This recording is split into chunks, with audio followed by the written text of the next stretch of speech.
नमस्ते मित्रों। अभी जगत गुरु रामभद्राचार्य जी के द्वारा एक व्याख्यान में यह कहा गया कि आर्य समाज के प्रवर्तक महर्षि दयानंद सरस्वती जी के द्वारा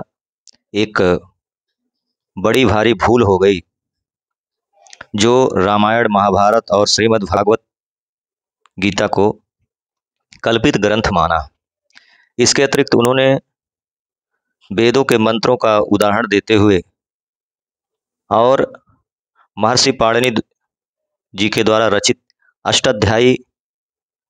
के प्रत्येक सूत्रों से राम कथा कहने एवं राम जी के महिमा का वर्णन कर सकते हैं, ऐसा उन्होंने एक वक्तव्य दिया, जिसमें उन्होंने यह सिद्ध करने की चेष्टा की कि वह जो कह रहे हैं वही अकाट्य सत्य है और जो वह वेदों के बारे में बतला रहे हैं वही सत्य है, बाकी सब झूठ है। ऐसा मैं इसलिए कह रहा हूं कि जिस व्यास पीठ पर बैठ करके महर्षि जी के बारे में यह मिथ्या आरोप लगा रहे हैं, वह जाने अनजाने में महापाप कर रहे हैं। क्योंकि महर्षि जी के द्वारा रचित यानी महर्षि दयानंद सरस्वती जी के द्वारा रचित सत्यार्थ प्रकाश के तीसरे समुल्लास में वे कहते हैं कि मनुस्मृति, वाल्मीकि रामायण, महाभारत, विदुर नीति को प्रत्येक अध्यापक को पढ़ना चाहिए और विद्यार्थियों को भी पढ़ाना चाहिए। और छठवें समुल्लास में भी राजा को यह निर्देशित करते हैं, राजा को वेद, शास्त्र, मनुस्मृति, महाभारत, शुक्र नीति, विदुर नीति आदि का अध्ययन अध्यापन करना चाहिए। आप ऐसे महापुरुष के ऊपर यह लांछन लगा रहे हैं तो कहीं न कहीं आप जाने अनजाने में महापाप कर रहे हैं। आप उस व्यासपीठ पर बैठ करके यह महापाप कर रहे हैं जिसको वेद व्यास की गद्दी माना जाता है। वेद व्यास जी अपने पूरे जीवन में वेद को पढ़ करके, वेद की महिमा को जान करके, वेद को जन जन तक पहुंचाने के लिए वेद का प्रचार प्रसार किया, इसीलिए उनका नाम वेद व्यास पड़ा। ऐसे व्यक्ति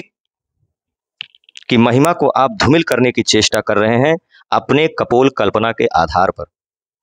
महर्षि दयानंद सरस्वती जी ऐसे व्यक्ति थे जिन्होंने उस समय वैदिक संस्कृति को खड़ा करने का काम किया, जिस समय विधर्मियों ने वैदिक संस्कृति को यानी हिंदू संस्कृति को फुसफुसिया संस्कृति कहते थे और उसका आए दिन मजाक बनाते थे। तो उस समय महर्षि दयानंद सरस्वती जी अपने तर्कों और अपने प्रमाणों और शास्त्रार्थ के दम पर ऐसे विधर्मियों को परास्त करने का काम करते हैं और वैदिक संस्कृति को अपने मूल स्वरूप में लाने की चेष्टा करते हैं। और आज हमारे बीच जो यह संस्कृति दिख रही है उसमें महर्षि जी का बहुत बड़ा योगदान है। आप ऐसे महर्षि के ऊपर लांछन लगाने का काम कर रहे हैं, कहीं न कहीं आप उस व्यासपीठ का अपमान कर रहे हैं, कहीं न कहीं आप जाने अनजाने में महापाप कर रहे हैं। आप ऐसे धर्म गुरुओं की श्रेणी में आ गए हैं जो एक अपने आप को धर्म गुरु मानता है, रामपाल, जो कभी मनीषी मंत्र के आधार पर यह सिद्ध करने की चेष्टा करता है कि वेदों में तो कबीर का भी जिक्र है। आप उन मुल्ला मौलवी मौलाना के श्रेणी में आ गए हैं जो अदीना श्याम सरदा सतम जो मंत्र है उसको वे लोग बतलाते हैं कि वेदों में भी तो मदीना का जिक्र है, यानी वेद भी कुरान का अंग है, ऐसा वे लोग सिद्ध करते हैं। और ईसा को मानने वाले लोग ईसा वास्यम इदम का जो मंत्र है उसमें भी वो ईसाई पंथ के लोग जो कहते हैं कि वेदों में तो ईसा का जिक्र है, वे वेदों को भी अपना अंग मानते हैं। आप ऐसे गुरु घंटालों के ग्रुप में यानी समूह में जाने की चेष्टा कर रहे हैं जो कि अपने कपोल कल्पना के आधार पर वेद के मंत्रों को ऊल जलूल तरीके से प्रस्तुत करने का चेष्टा करते आ रहे हैं। वैसे आपने भी वेद के एक मंत्र को ओम भद्रो भद्राय सचमान अगात के आधार पर आपने यह सिद्ध करने की चेष्टा की कि वेदों में राम जी का वर्णन है। तो मैं आपको बतलाना चाहूंगा, वेद अपौरुषेय ईश्वर प्रदत्त यानी ईश्वर की वाणी है, जिसको समाधिस्थ अवस्था में जाकर के ऋषियों ने उसको जाना है और उसको कंठस्थ करके उसको लिखने की जो हमें जो प्रदान किया गया है, उस पर आप लांछन लगाने, उन ऋषियों के ऊपर भी आपने लांछन लगाने का काम किया है, वो भी व्यासपीठ पर बैठ करके। और जो आप यह सिद्ध करने की चेष्टा कर रहे हैं कि राम जी का वर्णन है, तो वेद, मैं आपको बताना चाहता हूं कि वेद कोई ना तो ऐतिहासिक ग्रंथ है, ना तो कोई भौगोलिक ग्रंथ है, बल्कि वेद जो कि आज से लगभग 1,96,08,53,125 वर्ष पहले समाधिस्थ ऋषियों के माध्यम से हमें प्रदान हुआ। इसीलिए वेद के बारे में कहा जाता है, वेद सब सत्य विद्याओं की पुस्तक है। वेद का पढ़ना पढ़ाना सभी आर्यों का परम धर्म है। यानी उसमें सभी प्रकार के विद्याओं का वर्णन किया गया है, ना कि आप जिस तरीके से अपने कपोल कल्पना के आधार पर बता रहे हैं, इस तरीके से उसमें किसी भी प्रकार के रूढ़ अर्थ का वर्णन नहीं किया गया है। आप जिस राम जी के बारे में बता रहे हैं, जिस राम जी का वर्णन आप कर रहे हैं, मैं आपको बताना चाहूंगा कि वाल्मीकि रामायण में स्वयं महर्षि वाल्मीकि जी ने भगवान राम को वेदों का ज्ञाता माना है। वह प्रतिदिन वेदों को पढ़ते थे, प्रतिदिन वह संध्या करते थे, यज्ञ करते थे, वह वेदों के अनुसार चलते थे, यानी वह वेदों के अनुयायी थे। महर्षि वाल्मीकि द्वारा रचित रामायण में 21वें सर्ग में एक श्लोक आता है, जब विश्वामित्र मिथिला गमन करते हैं, तो उस समय एक श्लोक है जो मैं बतलाना चाहूंगा, जिसमें कहा गया, सुप्रभात निशा राम पूर्वा संध्या प्रवर्तते उत्तिष्ठतो उत्तिष्ठित भद्रम ते गमनाय भिरोश्च। हे राम, उठो, प्रातः काल हो चुका है, तुम्हारा कल्याण हो, अब संध्या उपासना कर चलने की तैयारी करो। ये महर्षि विश्वामित्र जी राम जी से कहते हैं। इस श्लोक से यह सिद्ध होता है कि वेद अपौरुषेय ग्रंथ है और प्रभु श्री राम वेदों में जो लिखी हुई बातों का वह अनुसरण करते थे, और हमारे ऋषि मुनि भी वेदों के आधार पर वह चलते थे, न कि आपके द्वारा जिस तरीके से आप कपोल कल्पना के आधार पर वेदों को सिद्ध करना चाह रहे हैं। वेद कोई ऐतिहासिक ग्रंथ नहीं है। वेदों में तो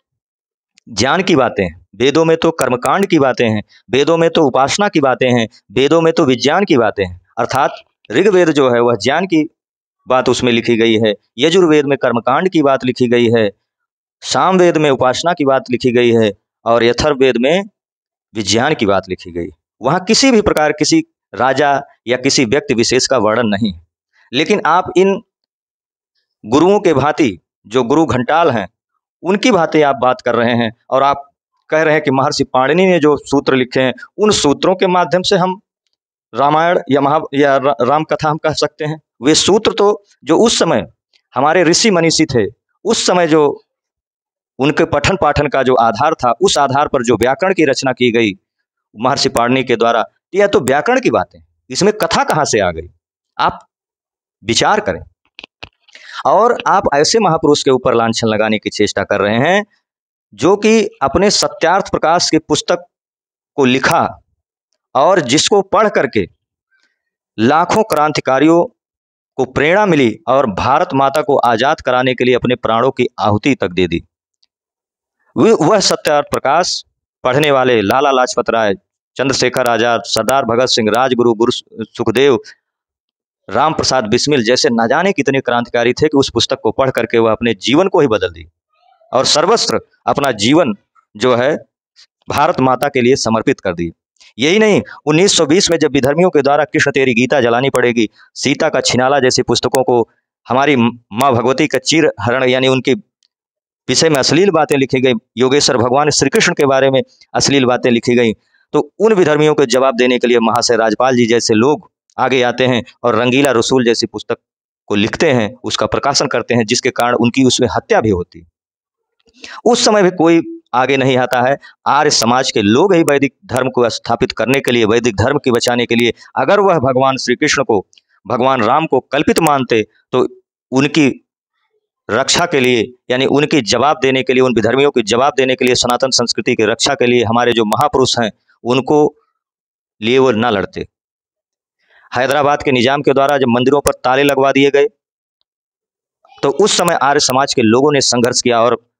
निजाम को घुटने टेकने के लिए मजबूर किया और मंदिरों से ताला हटवाने का काम किया, और उसमें सैकड़ों आर्य समाजियों ने अपने प्राणों का बलिदान दे दिया। आप ऐसे संगठन के ऊपर लांछन लगाने का काम कर रहे हैं,